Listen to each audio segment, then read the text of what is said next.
Thanks for joining us. During this presentation, we're going to be talking about alerted see and avoid, how it can work when pilots fly appropriate procedures in the circuit and communicate with each other, and how potential conflicts can cause close proximity or, at worst, a mid-air collision. So we're going to start here on this screen.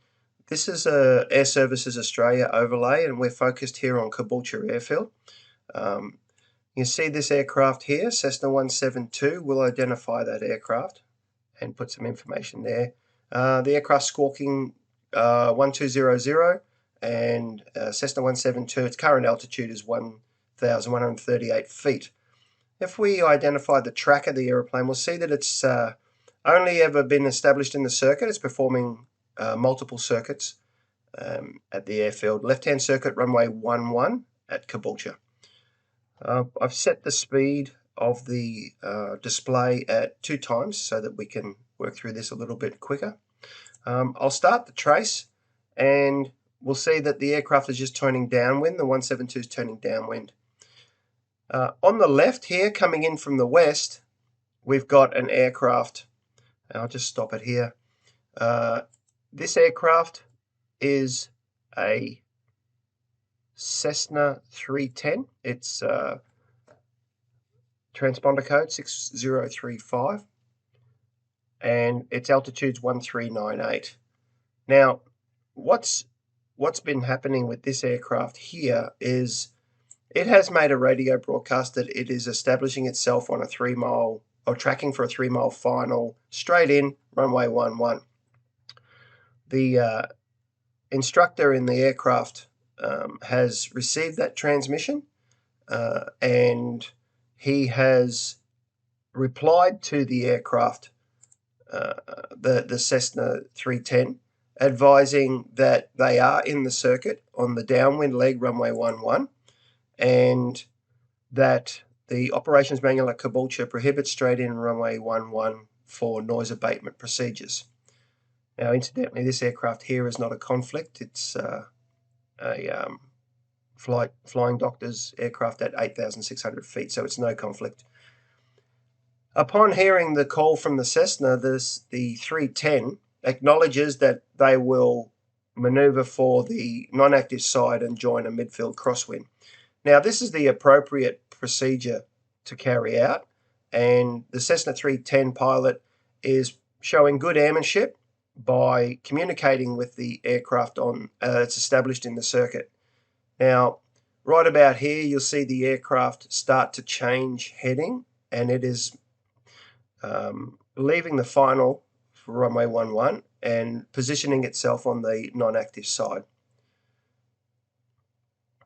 The Cessna is now turning base and is at an altitude of 1,000 odd feet.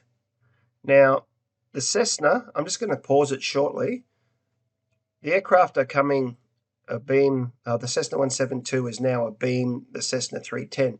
Now, it would be reasonable to assume that had the aircraft continued with no radio call or ignoring the advice from the Cessna 172, that the Cessna 310 would have slowed down and would have started a configuration change for landing. And it may not have been here. It may have continued on downwind and slowed down. So it may have been around this area here. Now, I'm just making an assumption, but it would be reasonable to assume that the aircraft would have slowed down. And we see here that the Cessna is currently at 1,000 feet, which is the appropriate altitude to be on the non-active side, but it could have been, I'll just continue this, where the Cessna joins the final leg. It is quite possible that the Cessna and the Cessna 310 and the 172 could have had a very close proximity if they had not communicated by radio. So they would have been relying, in that case, they would have been relying on only see and avoid, not alerted see and avoid. So we'll continue the trace here. The 310 makes a joining midfield crosswind call, and joins overhead the airfield at the appropriate altitude following the appropriate procedures in accordance with AC 91-10, operations at non-controlled aerodromes. The Cessna 172 completes the circuit, does his touch and go, and the potential close proximity or possible mid-air collision is avoided due to good communication, good airmanship on the case of both pilots. Now, just when that threat has been controlled and mitigated, we have a new threat immediately appear in the circuit area. Now I'm just going to overlay the circuit area here and note that 3 miles is the circuit area, and the AC 9110 is very clear on how big the circuit area is and the appropriate procedures to be carried out within the circuit area. Now, down here is a helicopter. I'm going to identify this aircraft, and this aircraft is a Bell 206, and it's on its way to Maroochydore, or what's known now as the Sunshine Coast. It's currently at 1,125 feet, entering the circuit area to the south, following the M1 motorway. So let's play the track again, and we'll actually get rid of the Cessna 310. He can finish his circuit and go about his business. The Cessna 172 continues circuits and is on upwind and is not able to see and not able to exercise see and avoid because the helicopter is behind him. The helicopter has not been heard making any radio calls on the CTAF frequency, and it is 1,100 feet as it tracks parallel the M1 motorway tracking north. The Cessna 310 is now out of the picture totally, and the Cessna 172 is now on crosswind and unaware of the presence of the helicopter. Now, the helicopter still has not made any calls coming abeam the airfield and is now actually entering the circuit pattern at 1,000 feet. The Cessna 172 has now turned downwind and sees the helicopter by standard see and avoid. And it is at about this time here the Cessna 172 instructor makes a radio call to the helicopter, advising the helicopter that they are within the circuit pattern. There is an aircraft on downwind. Do you have a sighted where at your 3 o'clock? There is no reply heard from the helicopter, and the Cessna continues on downwind. They've identified it by effective see and avoid, but there's no alerted see and avoid by radio communication from the helicopter. Now, as the aircraft is travelling north before the aircraft turns, Cessna 172 turns base, they again tried to contact the helicopter with no result. Now, I'm going to continue the trace until the Cessna 172 turns base around about this little green patch of terrain that's indicated on the map. So we'll move that, let the Cessna get to the base turn. The helicopter is now exiting the circuit area, but here we have the Cessna turning base near this green piece of terrain on the map, and it's at 899 feet. Now I'm going to back the trace up, and you'll see that we're at almost 1553, so about 8 seconds before 1553 hours. And I'm going to back the trace up and put the helicopter at the same location, a very similar location to where the Cessna was near that green piece of terrain. Now this is 15:51:38, so it's around about 80 seconds before the Cessna arrives at that same location, and the height of the helicopter is 997 feet. So we're talking a 100-foot difference, 70 to 80 seconds apart.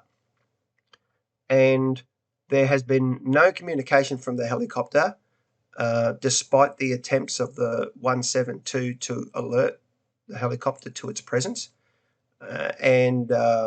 So if the helicopter had have been 70, 80 seconds slower, or the Cessna 70 to 80 seconds faster, it would have put them in a very, very close proximity. So poor airmanship by the helicopter. He may have been on the wrong frequency. I have no idea what's going on inside the helicopter. However, it's an example of the Cessna 310, good airmanship, alerted see and avoid, radio communication, arranging your own separation, and then within 10 minutes, 2 threats for the Cessna 172. One that worked out fine, the other one could have been a potential situation, incident, or at worst, an accident. Now, just 2 days later, at the same aerodrome, at 0847, we have another example of alerted see and avoid that actually worked and mitigated a risk. However, one particular aircraft did not follow the appropriate procedure, and we'll have a look at what happens here. So in this situation, we have a helicopter here, and it is in the circuit. We'll just do its trace here. So it's been, been out having some fun, doing some stuff, and it is now in the circuit. I'll take that trace off and we'll follow that. The other aircraft of interest is down here, which is a Cirrus, and it has come from the Gold Coast, and it's headed for Caboolture. And let's have a look at what happens here. So I'll start the trace. Now, the Cirrus has made a radio call saying that they are establishing on a straight-in approach runway 29. And the Caboolture Airfield Operations Manual permits straight-in approaches runway 29, which is fine. However, the helicopter does communicate with the Cirrus, advising that they are in the circuit turning base. And the Cirrus pilot, I'll just stop it there, the Cirrus pilot does communicate with the helicopter, and words to the effect of, "Oh, that's not going to work." And that was the entire radio transmission. So what we'll have a look at here is the way that the Cirrus pilot handles this compared to that Cessna 310 pilot. So remember, the Cessna 310 pilot, exactly the same situation, aircraft in the circuit, called for a straight-in approach runway 11. Hey, you can't do that. So they said, "Oh, I'll move to the non-active side and I'll join midfield crosswind." That's the appropriate thing to do. However, let's have a look at what this Cirrus pilot does. So he's flying. He's been alerted that there's an aeroplane in the circuit. Runway 29 is a right circuit, but the Cirrus pilot turns against the circuit traffic. Look, he's at 988 feet, 1,000 feet. And he turns to the right and then hooks back to the left to join a base behind the helicopter. Now, this is not an appropriate procedure in accordance with AC 9110. There's a number of potential hazards here. If there was another aircraft behind the helicopter, he's at 900 feet flying opposite the active circuit direction. The appropriate thing for the Cirrus to do would have been to fly to the left to the non-active side and join a midfield crosswind to join the circuit as appropriate. So if we have a look at the trace of the cirrus, it is certainly not a standard procedure. So in this case, there was an alerted see and avoid. They did communicate together.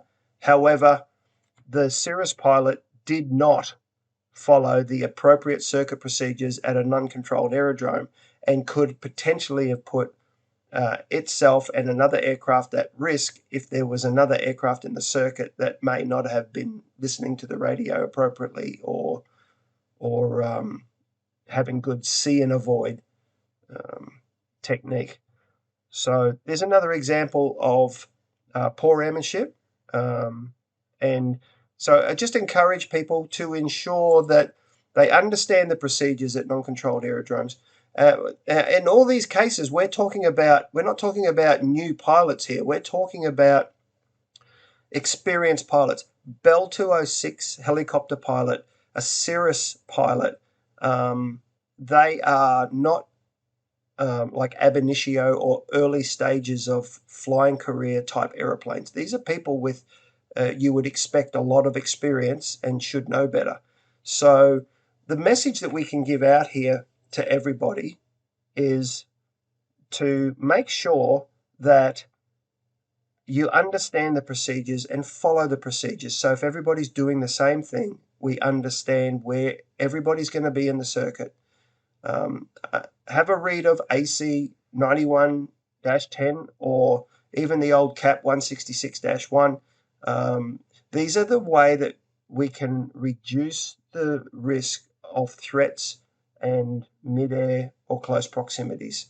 So let's be safe out there, people.